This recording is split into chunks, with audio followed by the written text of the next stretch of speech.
नमस्कार, शुभ सकाळ. मराठी भाषा दिनाच्या सगळ्यांना मनापासून शुभेच्छा.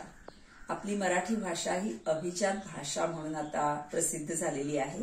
अभिजात या शब्दाचा अर्थ तुम्हाला सगळ्यांना माहित आहेच, सांगायची गरज नाही. खूप प्राचीन भाषा आणि हे सरकार देतं. साधारण मला वाटतं 11 भाषा आतापर्यंत अभिजात भाषा म्हणून आपल्याकडे आहेत. आणि आज मराठी दिन आहे. कवी वि वा शिरवाडकर यांचा जन्मदिवसही आज असतो.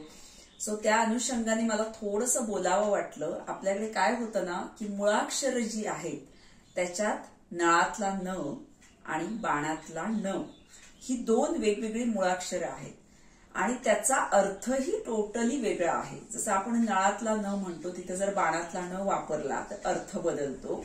उदाहरण द्यायचं जर झालं तर काही जण म्हणतात की मी मन भरेपर्यंत खाल्लं.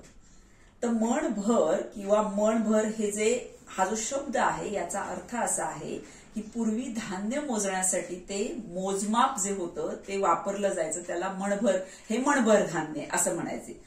सो मन भरेपर्यंत आपण खाल्लं पाहिजे किंवा मन भरेपर्यंत आपण खा रे किंवा खातो अशा टाईपचा तो शब्द आहे. सो ही जी दोन मुळाक्षरं आहेत ही पूर्णतः वेगळी आहेत. ही जर समजून घेतली तर आपली बोलण्यात गफलत होणार नाही आणि मग जी टिंगलटवाळी त्याच्यावर केली जाते किंवा अरे होतंय काय समोरच्याला तर अर्थ कळतोय ना असं नसतं. कारण जेव्हा आपण एक निवेदक, ऍक्टर किंवा गायक किंवा शिक्षक अशा क्षेत्रात जेव्हा काम करतो तेव्हा आपल्याला बाणातला न आणि नळातला न यातला फरक हा समजायलाच हवा.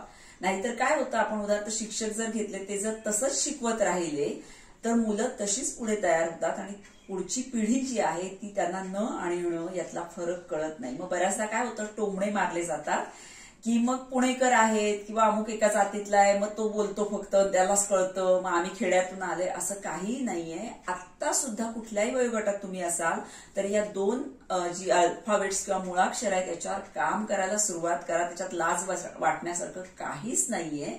म्हणून ती आपल्याकडे जी स्तोत्र वगैरे दिली आहेत, रामरक्षा स्तोत्र असेल, अथर्व शीर्ष असेल, सो ही सगळी स्तोत्र यातला अर्थ आणि त्यातला रस्व आणि दीर्घ तो कसा लांबवायचा हे जे सांगितलेलं आहे ते याच साठी आहे. मग आपण जेव्हा अभिजात भाषा मराठी भाषेला दर्जा जेव्हा देतो तेव्हा त्यातली शुद्धता सुद्धा पडताळून पाहणं गरजेचं आहे. सो त्याच्यावर जरूर काम करा असं मी आज या दिनाच्या निमित्ताने सगळ्यांना सांगेन. आणि बऱ्याचदा काय माझ्या मित्राने माझ्याशी एक हुज्जत घातली की काही जण च आणि च पण म्हणतात सोनल, पण च आणि च ही दोन वेगळी मुळाक्षरं आपल्या जे अल्फाबेट्स दिलेत त्याच्यात नाहीयेत. तो लहेजा आहे. सो तिकडे तुम्ही खानदेशकडे वगैरे गेलात तर लोक चमचा वगैरे असं म्हणतात, आपण चमचा म्हणतो. सो त्याच्यात चूक असं काही नाहीये. सो लहेजा आणि त्या भाषेतला जो मुळाक्षर जे आहेत त्यातला फरक हा दोन्ही प्लीज समजून घ्या. सो पुन्हा एकदा सगळ्यांना मनापासून शुभेच्छा. धन्यवाद.